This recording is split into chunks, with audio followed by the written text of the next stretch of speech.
Captain Minsu floated in the command center of her sleek alien ship, watching the blue planet below with growing confusion.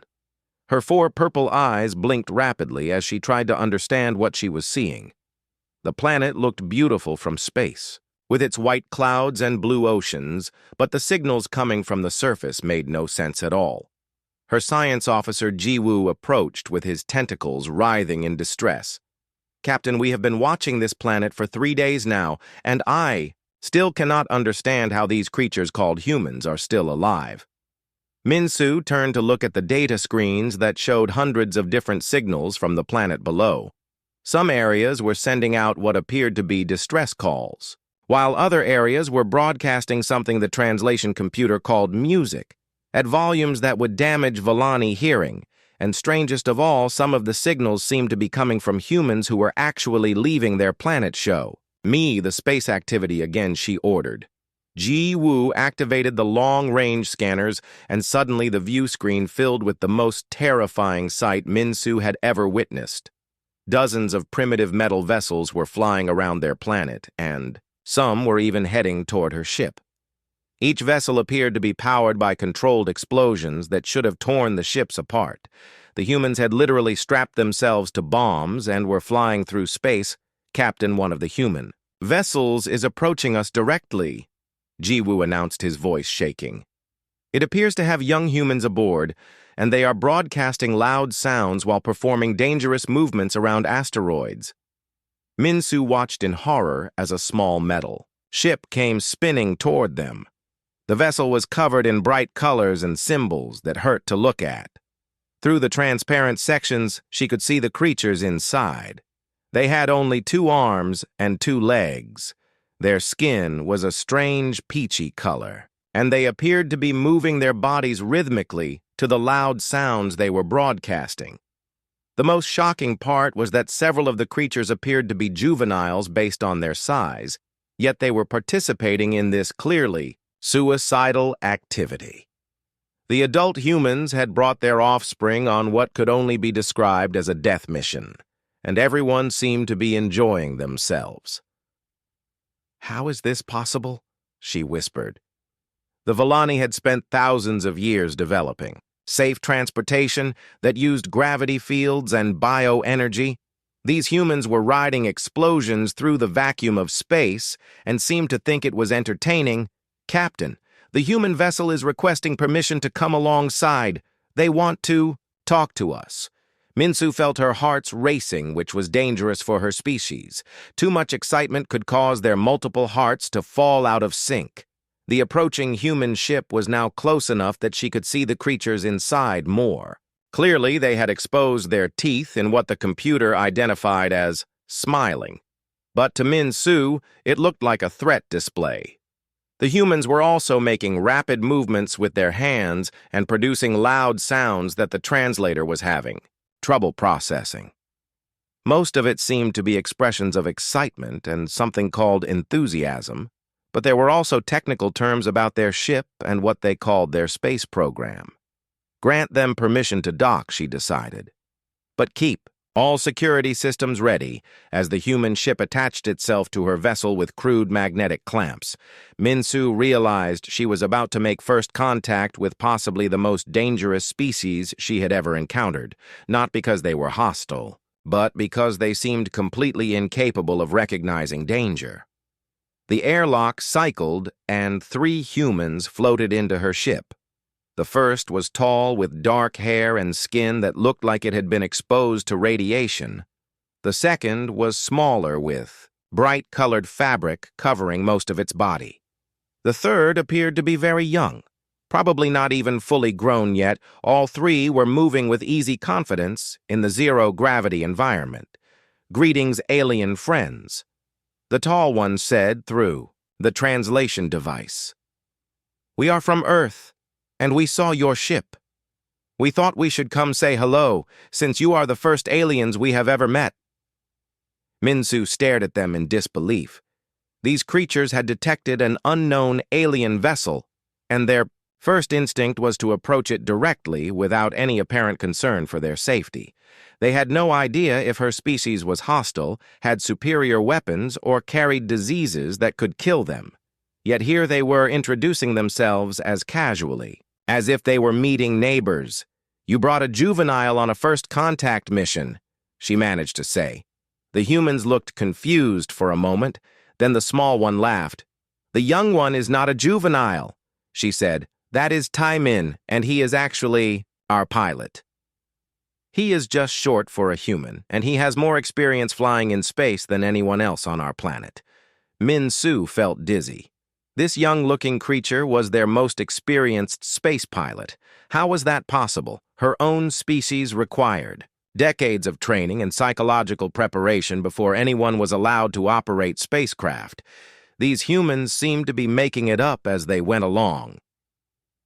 The young pilot named Taemin grinned and began explaining their space program with obvious pride. "We started by strapping people to rockets and shooting them into the sky," he said. "Many of the early pilots died, but each time we learned something new and made the rockets a little bit safer. Now we can usually get people to space and back without too many explosions." Usually Minsu repeated faintly, "Oh yes," the tall human said. "Sometimes things still go wrong and people die, but that is just part of exploring space. We know it is dangerous, but someone has to do it, and humans volunteer for dangerous jobs all the time." The casual way they discussed death and danger made Min Su feel sick.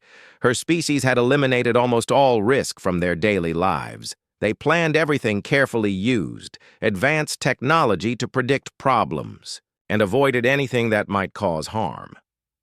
These humans seemed to actively seek out dangerous situations. But why, she asked. Why do you take such risks when you could develop safer methods? The humans looked at each other as if this was a strange question. Because the dangerous way is faster, one of them explained. We could spend 100 years developing perfect safe technology, or we can start with dangerous technology and improve it as we go. Most humans prefer to start doing something and figure out the problems later. Plus, the young pilot added, it is really fun. Flying through space in a controlled explosion is one of the most exciting things you can do. Nothing makes you feel more alive than knowing you might die at any moment. Min Su gripped the wall to steady herself. These creatures found the possibility of death exciting. They were not just willing to risk their lives, they actually enjoyed it. She began to understand why the human signals from their planet were so confusing. They were not sending distress calls. They were broadcasting their adventures. As she listened to the humans describe their space program, their wars, their extreme sports, and their general approach to life, Min Su realized she was face to face with a species that had evolved in the exact opposite direction from her own people. Where the Villani sought safety, order, and predictability, humans seemed to thrive on danger, chaos, and uncertainty. How do you survive like this? She finally asked. The humans looked puzzled by the question. We just do.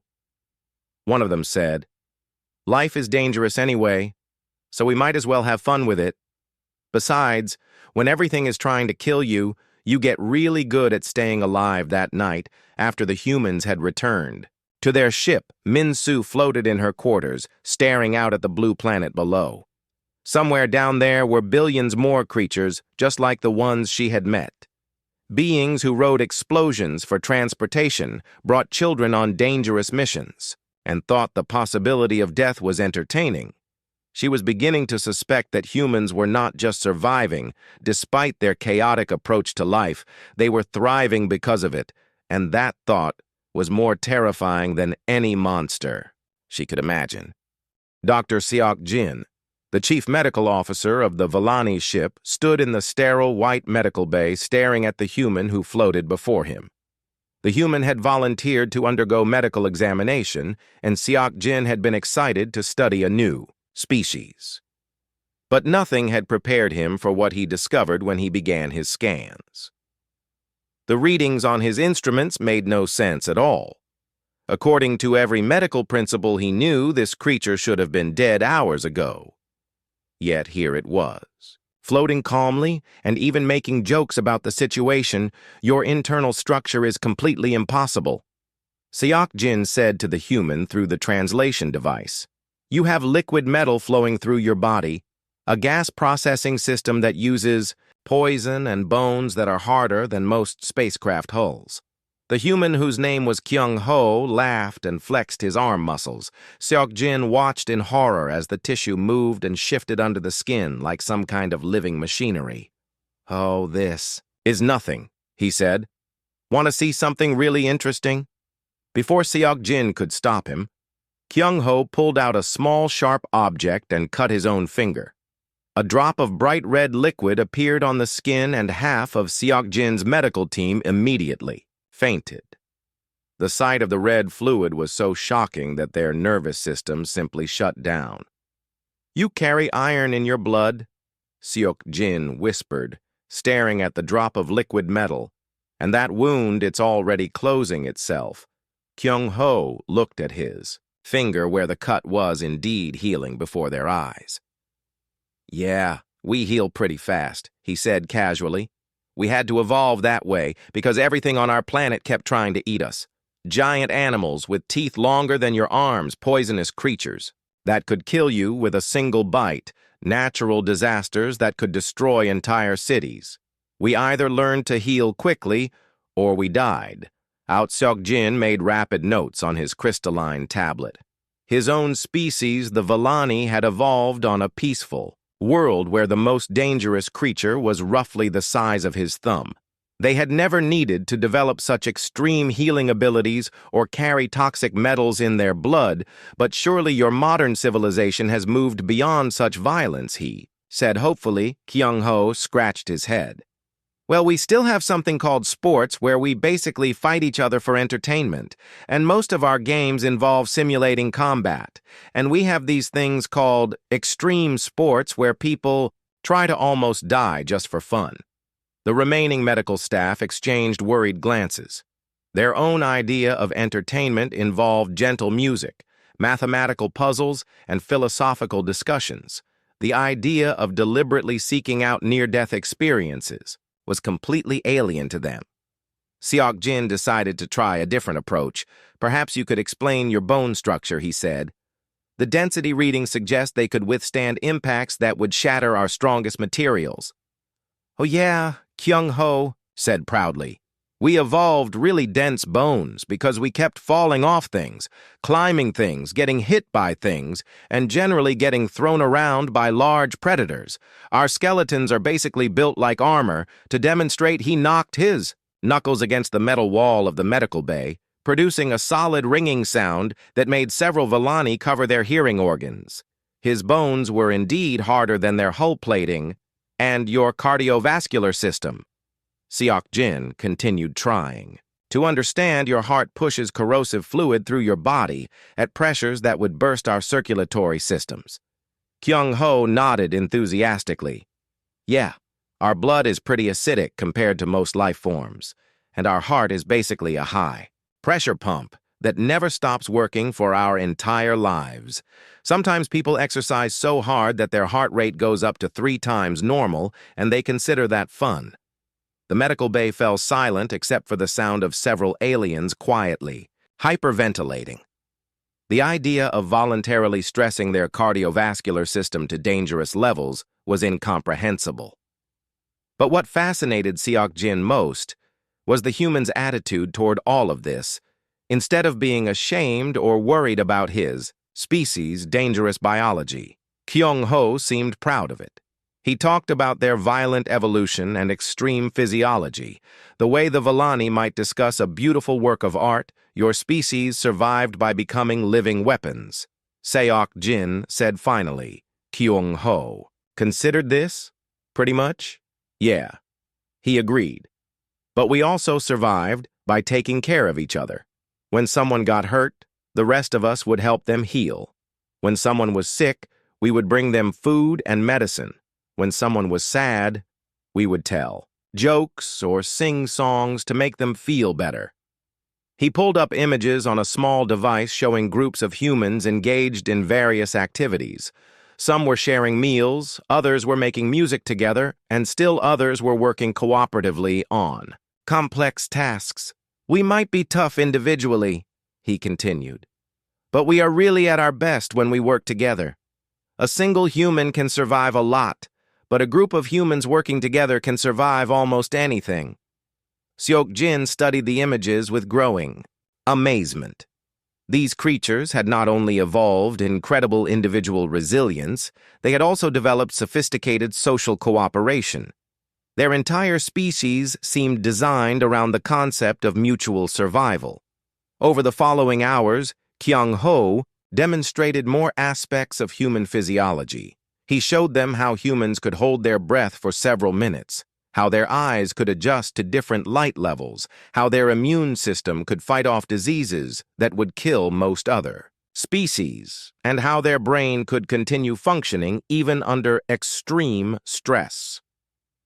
Each revelation made Seok-jin more amazed and more terrified. These humans were not just tough. They were adaptable in ways that seemed impossible. Their bodies could adjust to different environments, heal from massive damage, and continue operating under conditions that would shut down Vellani physiology completely. The most shocking discovery came when Kyung-ho mentioned something called adrenaline. When humans are in danger, he explained their bodies release chemicals that make them stronger, faster, and less sensitive to pain. They can lift objects twice their normal capacity, run faster than should be possible, and keep fighting even when badly injured. You have a chemical system that turns you into enhanced warriors when threatened, Seok-jin said faintly. Kyung-ho grinned. Yeah, pretty cool, right? Some people actually seek out dangerous situations just to trigger their adrenaline response, they say it. Makes them feel more alive. As the examination concluded, Seok-jin found himself staring at his notes in disbelief. He had documented a species that carried liquid metal in their veins, had bones harder than spacecraft hulls could heal from injuries.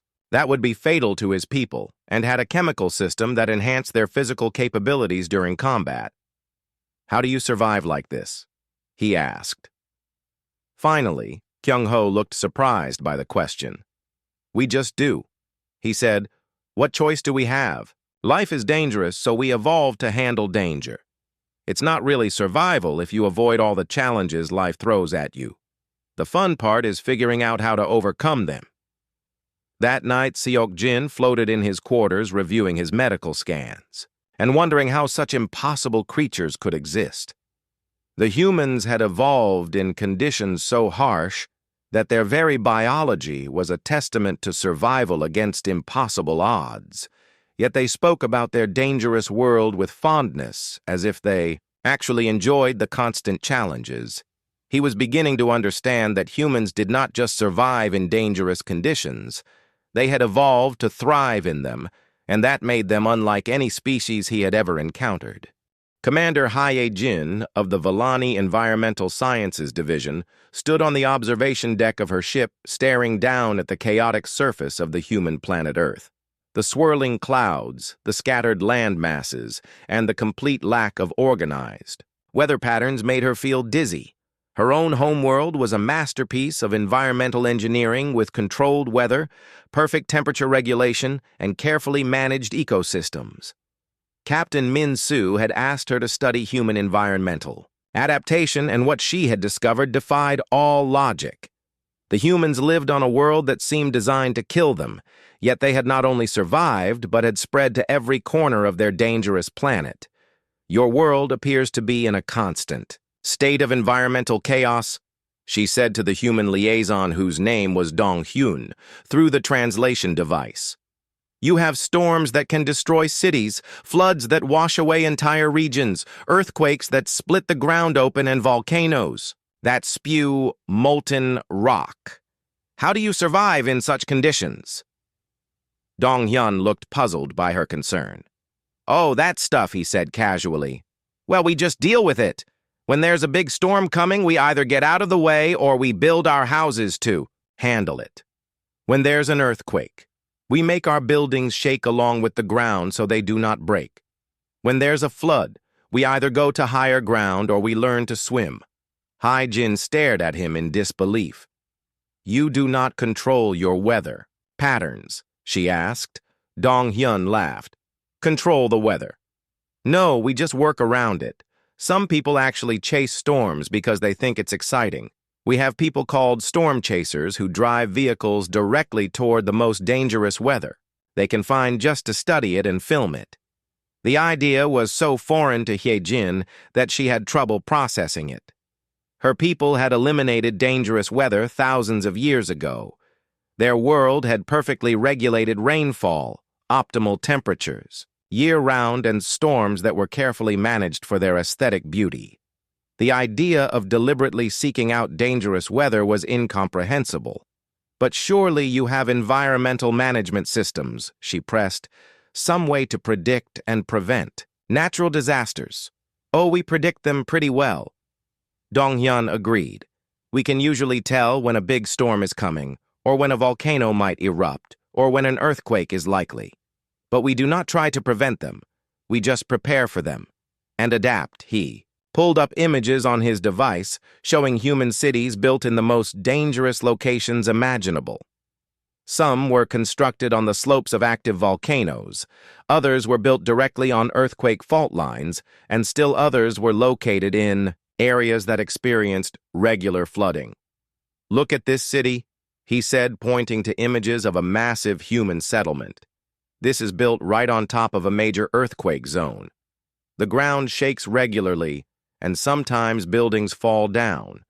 But the humans just build everything to move with the earthquakes instead of fighting against them." Hye-jin watched footage of human buildings swaying back and forth during seismic events. The structures moved like living things, bending and flexing instead of breaking. It was a completely different approach to engineering than anything her people had developed. And this city, he continued showing images of another settlement. This one gets hit by massive storms every year, winds that can tear buildings, apart rain that floods the streets, and waves that crash over the sea walls. But people keep living there because they say the storms make life more interesting. "More interesting," Hye-jin repeated faintly. "Yeah," Dong-hyun said with obvious enthusiasm. "Many humans actually prefer to live in dangerous environments. They say it keeps life exciting and makes you appreciate the calm times more. Some people deliberately choose to live in places where natural disasters are common because they enjoy the challenge." The concept was so alien to Hye-jin that she felt her secondary brain starting to shut down from confusion. Her species had spent their entire evolutionary history seeking safety, stability, and predictability. These humans seemed to actively seek out the opposite over the following days. Dong-hyun showed her more examples of human environmental adaptation. Humans living in deserts where the temperature could kill most life forms. Humans living in frozen regions where the cold would freeze Vellani blood solid. Humans living on floating cities that rode out massive ocean storms. Humans living in underground cities built in areas with dangerous radiation. Each example showed the same pattern. Instead of trying to control or avoid environmental dangers, humans simply adapted to them. They built their civilizations around the assumption that their world would constantly try to kill them, and they had learned to thrive anyway. The most shocking discovery came when Dong-hyun showed her human recreational activities, people deliberately climbing mountains in dangerous weather, people diving into underwater caves that could easily become death traps, people jumping off cliffs with only fabric wings to slow their fall. People skiing down steep slopes at speeds that could be fatal if they fell. "You seek out environmental dangers for entertainment," she said weakly. Dong-hyun nodded proudly. "We call them extreme sports. The more dangerous the environment, the more exciting the activity. Some people spend their entire lives looking for new ways to put themselves in dangerous natural situations because it makes them feel alive." But why, she asked. "Why would you voluntarily expose yourself to deadly conditions, Dong-hyun?" "Thought about this for a moment, I guess, because when everything around you is dangerous anyway, you might as well enjoy it," he said. Plus, when you survive something really dangerous, it makes you feel like you can survive anything else life throws. At Jin realized that humans had developed a completely different relationship with their environment. Where her people saw nature as something to be controlled and perfected, humans saw it as something to be challenged and overcome. They did not try to eliminate environmental dangers. They tried to become strong enough to handle any danger. Their cities reflected this philosophy. Instead of the carefully planned geometric perfection of Vallani settlements, human cities seemed to grow. Organically, each one was different, shaped by the local environment and the specific challenges of that region. Instead of imposing order on their world, humans had learned to create order within chaos. As her study concluded, Jin found herself looking at her own perfect home world with new eyes. Everything was controlled, regulated, and safe. But was it alive? The humans' chaotic, dangerous world pulsed with energy and life, while her orderly world seemed almost static in comparison. How do you maintain hope in such an unpredictable environment? She asked Dong Hyun. He smiled, because unpredictable also means full of possibilities. He said, "You never know what amazing thing might happen next. Sure, something terrible might happen, but something wonderful might happen too. The uncertainty is what makes life an adventure instead of just existence." That night, as Jin prepared her report, she realized that humans had not just learned to survive in chaos, they had learned to find joy in it. And perhaps that was the most impossible thing of all. Dr. Soo-jin, the chief psychologist of the Vallani expedition, floated in her analysis chamber surrounded by holographic displays of human brain scans and psychological profiles. What she had discovered about human mental processes challenged everything.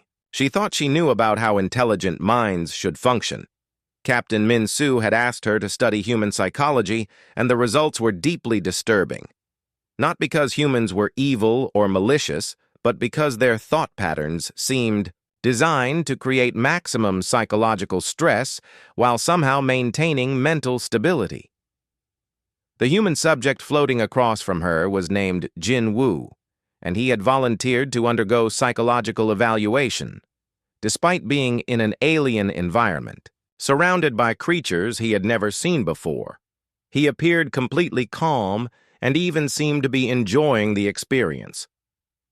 "Your mental patterns are chaotic," Dr. Soo-jin said through the translation device. "I observe thought processes that should result in complete psychological breakdown, yet you appear to be functioning normally." Jin Woo tilted his head curiously. "What do you mean?" "According to my analysis, you maintain contradictory beliefs simultaneously. You plan for the future while accepting that those plans will probably fail. You form emotional attachments, knowing they will cause you pain. You create art about suffering and find it beautiful. How do you maintain sanity with such internal conflict?" Jin Woo laughed, which made Dr. Soo-jin very nervous. Laughter in response to serious questions was another sign of psychological instability, according to Vallani psychology. "Those are not really contradictions," he said. "We just call that being human. We know life is unpredictable, so we make plans, but we also prepare to change those plans when things go wrong. We know relationships can end, but we form them anyway, because the happiness is worth the risk of sadness, and we make art about pain, because that helps us understand and share our experiences with others." Dr. Soo-jin made rapid notes on her crystalline tablet. This was completely opposite to Vallani psychology. Her people made plans and expected them to work. They avoided emotional attachments that might cause pain, and they created art about beauty and harmony, not suffering. But your species has a concept called hope that defies logical analysis. She continued, "You maintain optimism. Despite evidence that suggests pessimism would be more rational, hope is not supposed to be rational." Jinwoo agreed. "But without it, we would give up. And humans do not give up easily. We are probably the most stubborn species you will ever meet," to demonstrate his point. Jinwoo began telling her stories from human history, people who had survived impossible odds through sheer refusal to accept defeat. A man who had crawled miles with broken legs to reach help. A woman who had survived months lost at sea by refusing to believe she would die. A group of people who had lived for years in a cave system after an earthquake by working together and never losing hope. Each story should have ended in death according to logical analysis. Yet the humans had survived through what they called determination, willpower, and plain stubbornness. They simply refused to accept that death was inevitable. Even when all evidence suggested it was, Dr. Soo-jin felt her own psychological stability wavering as she listened. These humans routinely survived situations that would have broken Vellani minds. Before their bodies failed, their mental resilience seemed to exceed their physical toughness, which was already impossible by her standards. But surely such psychological stress damages your mental health, she said. Jinwoo nodded. Some humans do suffer from what we call mental illness, he admitted.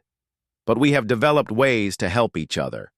When someone is struggling psychologically, we talk to them, share our own experiences, and help them find ways to cope. We turn our pain into stories, songs, and art that help others feel less alone. He showed her examples of human art literature and music that dealt with themes of loss, trauma, and struggle. But instead of being depressing, these works seemed to inspire hope and connection. They took the worst aspects of human experience and transformed them into something beautiful and meaningful. We have a saying, he continued. It's not about how many times you fall down, it's about how many times you get back up. Humans are really good at getting back up. Dr. Soo-jin studied the brain scans more carefully and noticed something extraordinary. The human brain seemed to be constantly rewiring itself, adapting to new situations and finding new ways to process experiences when faced with trauma. Instead of breaking down, it created new neural pathways that actually made it stronger. Your brains physically adapt to psychological stress, she said in amazement. Jinwoo nodded. Yeah, we call it post-traumatic growth. Sometimes going through really bad experiences actually makes you mentally tougher and more capable of handling future challenges. It's like psychological exercise. The more you use your mental strength, the stronger it gets. This was completely contrary to Vellani psychology, where mental trauma was avoided at all costs because it caused permanent damage. The idea that psychological stress could actually improve mental function was revolutionary. Over the following hours, Jinwoo demonstrated other aspects of human psychology. He showed how humans could maintain multiple conflicting emotions, simultaneously feeling sad about loss, while being grateful for memories, feeling afraid of danger while being excited by challenge, feeling angry about injustice while maintaining hope for improvement. Most remarkably, he demonstrated something humans called humor. The ability to find amusement in even the darkest situations. He told jokes about death, disaster, and suffering that somehow made these terrible things seem less frightening. When Dr. Soo-jin expressed confusion about finding pain amusing, Jinwoo explained that laughter was how humans dealt with things that were too painful to face directly. We laugh at death because we are afraid of it, he said. But if we can laugh at it, then we can face it. And if we can face it, then we can overcome it. Dr. Soo-jin realized that human psychology was built around the concept of transformation. Instead of avoiding negative experiences, humans had learned to transform them into sources of strength. They turned fear into excitement, pain into art, and despair into determination. But how do you maintain psychological cohesion with such chaotic mental processes? She asked. Jinwoo smiled. We do not try to eliminate the chaos. He said, we just learn to surf it. We accept that our minds are going to be full of contradictions and conflicting emotions, and we find ways to use that complexity as a source of creativity and resilience. As the evaluation concluded, Dr. Soo-jin found herself staring at psychological profiles that redefined what she thought possible. The human mind was not just adapted to survive chaos, it was designed to transform chaos into strength.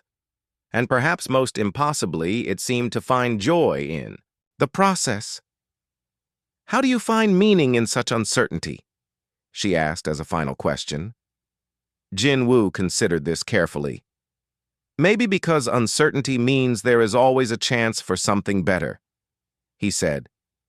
"If everything was predictable, life would be boring. We find meaning in the struggle itself, in the fact that we can keep going even when we do not know what comes next." That night, Dr. Soo Jin floated in her quarters reviewing psychological data that challenged her entire understanding of mental health.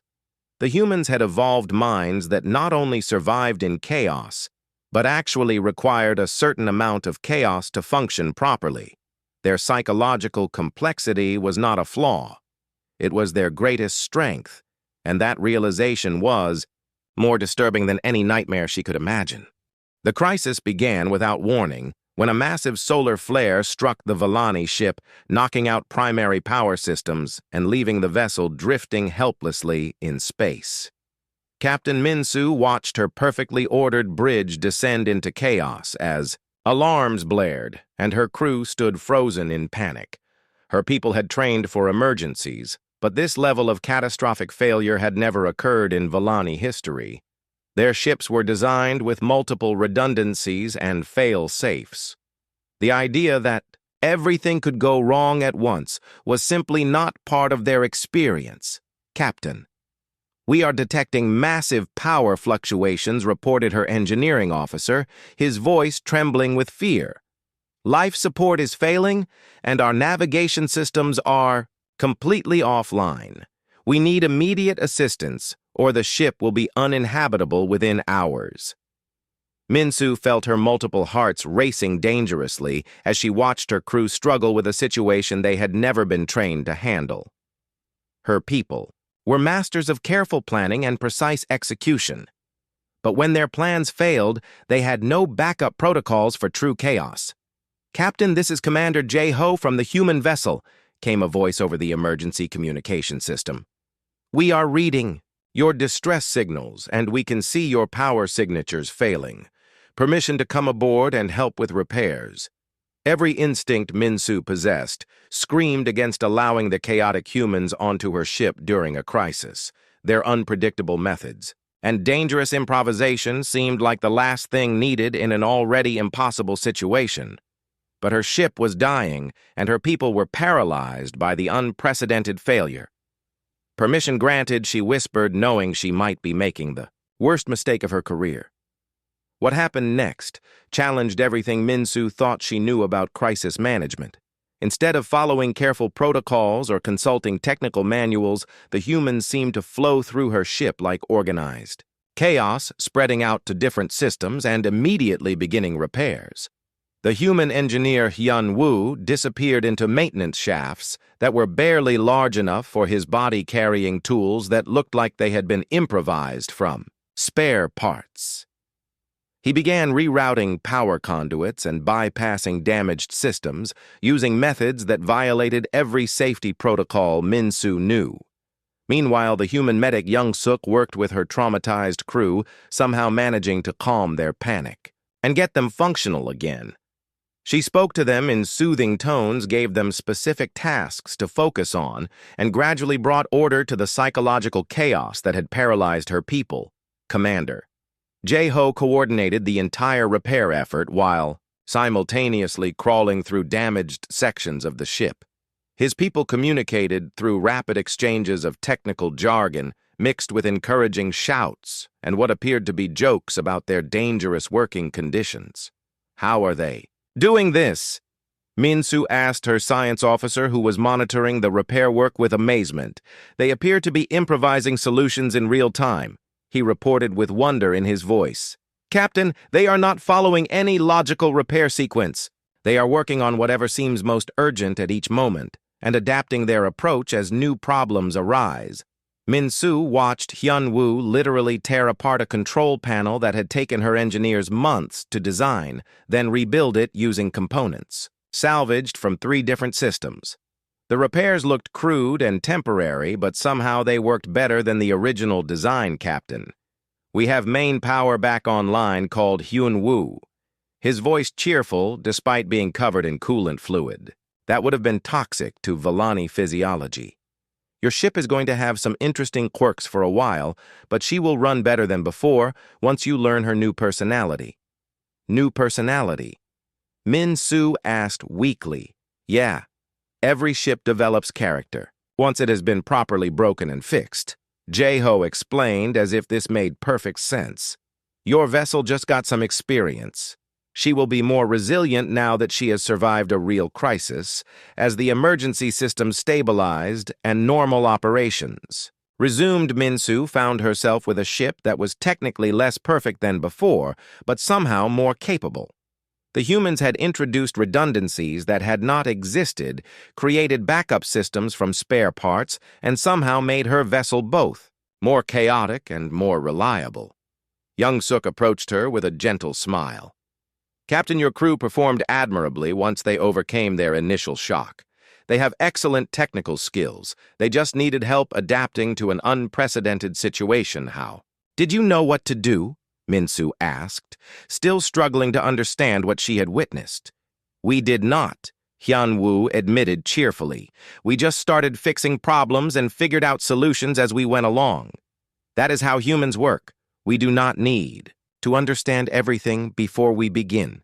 We learn by doing. But what if your improvised solutions had failed? Then we would have tried something else.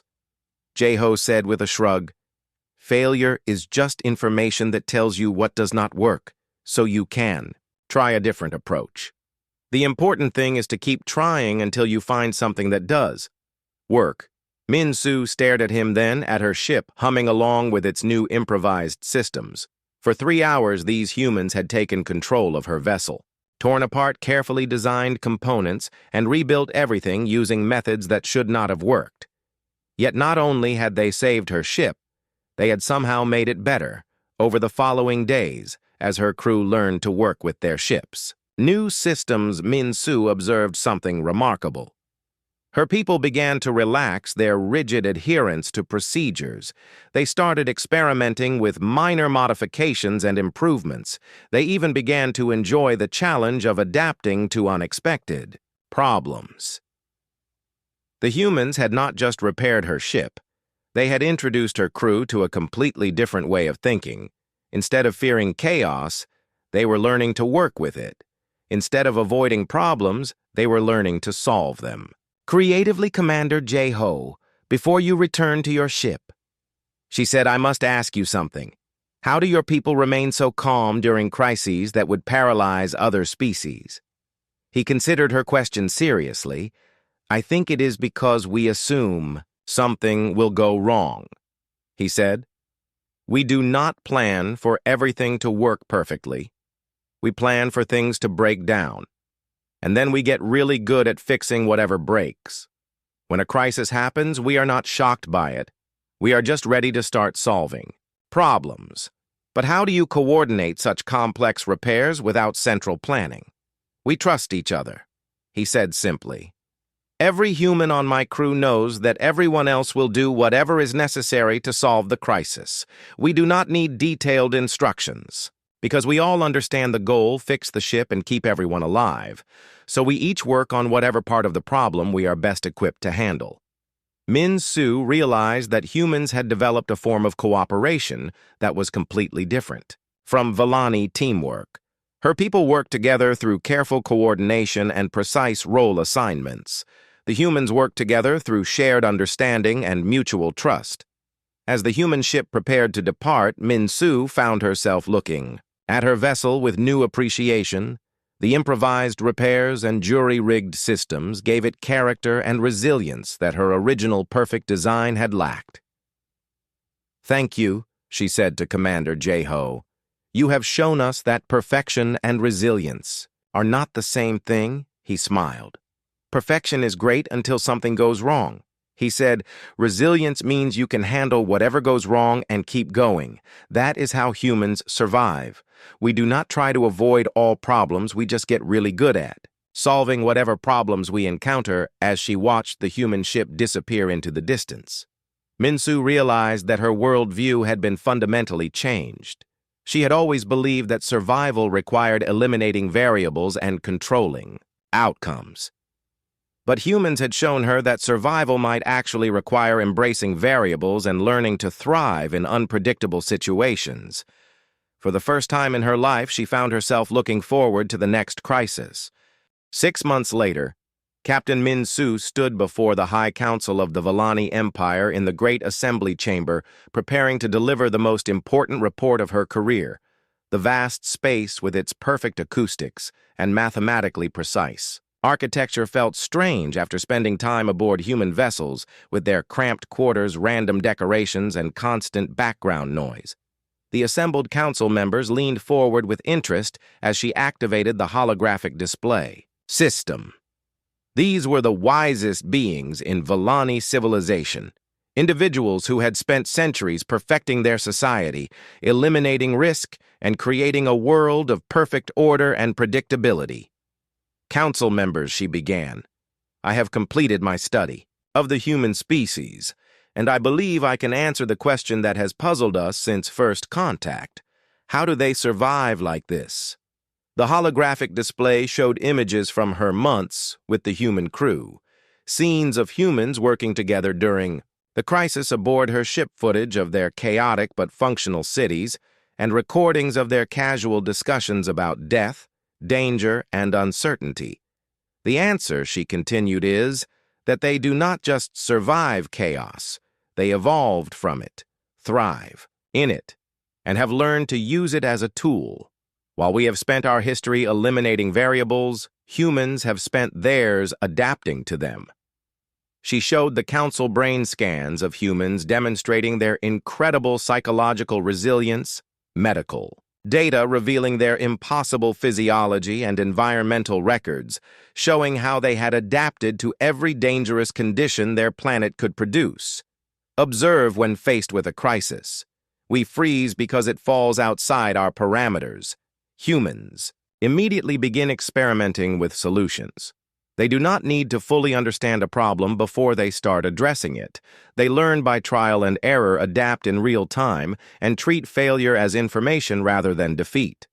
Counselor Dalsu raised a graceful appendage, but surely such an approach leads to inefficiency and unnecessary casualties. Initially, yes, Minsu agreed, but over time it creates a species capable of handling any situation, no matter how unprecedented they call it. Resilience, and it may be the most valuable survival trait in the galaxy. She showed them recordings of humans working together during the repair crisis. Notice how they coordinate without central control. Each individual makes independent decisions. While somehow maintaining group cohesion, they have learned to create order from chaos rather than imposing order upon it. The council murmured among themselves in harmonious undertones.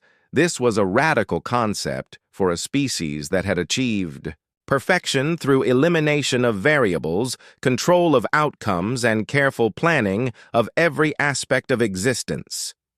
"What do you recommend?" asked the Council Prime, his ancient voice carrying the weight of thousands of years of Vellani tradition. Minsu took a deep breath, knowing her next words would challenge everything. Her civilization believed, "I recommend we learn from them. Not to become chaotic ourselves, but to understand that our perfect systems have made us fragile. We have eliminated so many variables that we cannot handle the ones we cannot control." She gestured to the final series of images, humans and Vellani working together on her repaired ship, the perfect harmony of order and chaos, creating something stronger than either could achieve alone. They survive like this because chaos taught them that survival is not about avoiding all problems. It's about being able to solve any problem. They do not ask, "How do we prevent this crisis?" They ask, "How do we handle whatever crisis comes next?" The chamber fell silent as the implications settled over the assembled counselors. A species that had spent millennia pursuing perfection was being asked to consider that imperfection might be a strength. Consider their approach to failure, she continued. When something goes wrong, they do not see it as a disaster. They see it as a learning opportunity. Every failure teaches them something new that makes them better prepared for the next challenge. They have turned failure into a tool for improvement. She showed them examples of human innovation technologies developed through trial and error solutions created by combining failed experiments and breakthroughs achieved by learning from mistakes. Their cities grow organically without central planning, but this apparent chaos creates incredible adaptability. Every human settlement is a unique experiment in survival shaped by local conditions and challenges. Instead of imposing uniform solutions, they develop diverse approaches that can handle diverse problems. Counselor Ye-jin spoke up. But surely such chaos leads to conflict and disharmony. Actually, it leads to cooperation, she replied. Humans know that their world is unpredictable, so they have learned to depend on each other. They share resources, knowledge, and support because they understand that survival is easier as a group. Their chaos brings them together rather than driving them apart. She displayed recordings of human communities responding to disasters. Neighbors helping neighbors, strangers working together to solve problems, and entire cities cooperating to overcome challenges. The humans have a phrase, she concluded: hope for the best, prepare for the worst, and roll with whatever happens. Perhaps it is time we learn to roll. As she finished her presentation, the great chamber remained silent for a long time. The council members were processing ideas that challenged their fundamental understanding of how intelligent species should develop and survive. Finally, the council prime spoke. Your recommendation is that we intentionally introduce unpredictability into our perfectly ordered society. Not unpredictability, she corrected. Adaptability. We should maintain our strengths, our careful, planning, our peaceful cooperation, our advanced technology, but we should also develop the ability to handle situations when our plans fail, when cooperation breaks down, and when our technology cannot solve a problem. She showed them one final image. Her own ship running smoothly with its mix of original Villani engineering and human improvised repairs. The two approaches had created something better than either could achieve alone. The galaxy is vast and unpredictable. Perhaps it is time for the Villani. To learn what humans have always known, in a universe full of variables, the ability to adapt is not just useful, it is essential for survival. The vote was close, but the council agreed to begin what they called the Adaptation Project. Selected. Villani would study human methods, learn their approaches to problem-solving, and gradually introduce controlled flexibility into their rigid systems. As Minsu left the council chamber, she realized that her encounter with humans had changed. Not just her understanding, but potentially the future of her entire civilization. The humans had shown them that survival was not about creating perfect conditions. It was about becoming capable of thriving in imperfect ones. Later that night, as she reviewed the data from her months with the human crew, she came across a message that Commander Jae-ho had left for her Captain Min-soo. He had written, "We enjoyed working with your people, and we hope this is the beginning of a long friendship. Your species has achieved something amazing with your peaceful, ordered civilization.